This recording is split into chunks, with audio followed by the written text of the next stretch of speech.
beshi ko! Another day, another video na naman ang beshi nyo. Sa video ito ay sasamahan nyo ko kung paano mabaliw sa Brazilian dance na yan.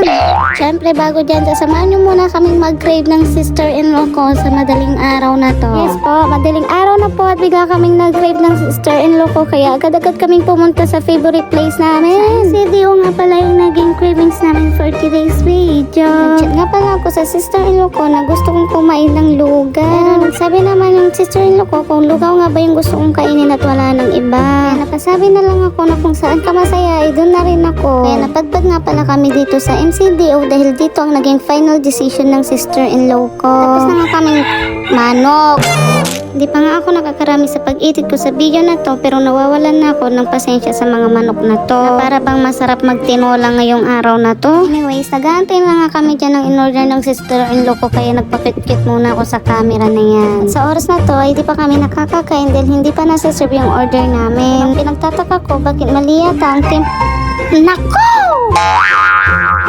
Isa pang tilaok talaga ng manok na yan ay talagang gagawin ko ng tinola yan at hindi ko na ipapaalam sa tatay at kuya ko. Manok na lang talaga lagi ang kaaway. After ko nga palang makipagbaydagulan sa mga manok na yan ay tinawag na yung receipt number namin para kunin na yung aming order. Ako na nga rin pala kumuha ng order namin dyan at bago ko kunin yan ay nagpasuyo muna ako sa sister-in-law ko na videohan niya ako. Kita naman sa mukha na yan, sarap na siya sa mga nakikita niya. Ito na nga yung mga sinasabi ko kanina at itutuloy ko na dahil tahimik na yung aking kapaligiran dahil tulog na yung mga manok.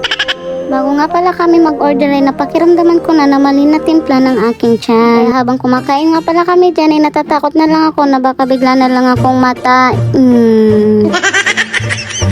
At sa itsura ko nga pala na yan ay hindi halata na nagpipigil ako na para hindi siya lumabas. Sa masamaang palad ay na nga ang beshi nyo. And this is the first funniest thing I did. At buti na lang ito the rescue itong beshi wap ko at inabot sa akin tong bitin. Mabaho ba? O diba mga beshi ko, tinanong pa talaga kung mabaho or hindi. Natural poop yan, eh di mabantot.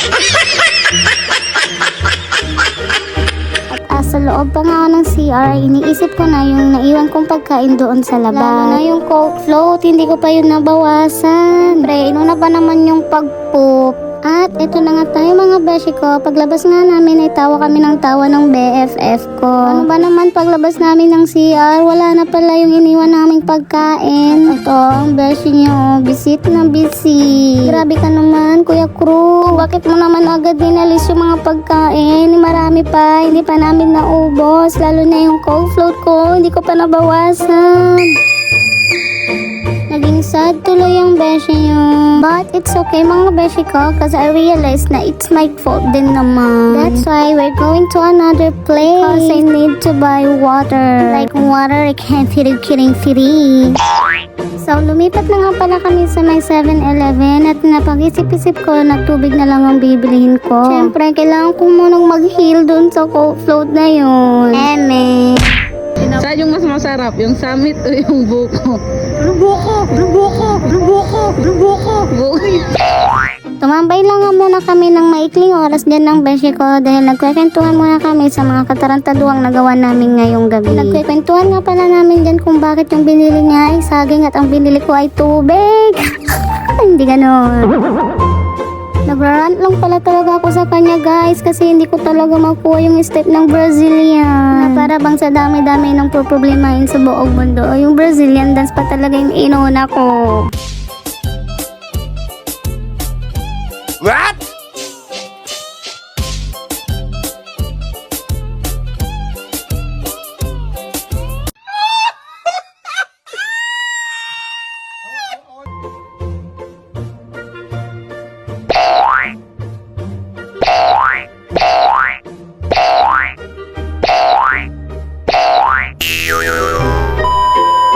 Nabaliw na nga ang beshi niya sa Brazilian dance na yan kaya nagpagtanto namin na kailangan namin lumipat at pumunta kami sa may simbahang malaki. Simbahang malaki nga pala yung tawag dito sa pupuntahan namin at ang tawag dito kapag kapangpangan words ay simbahang maragul. Napag-isip-isip ko mga beshi ko na baka sa harap ng simbahan ay dun ko mapo-perfect yung Brazilian dance na yan. Hala B, hindi talaga ganun.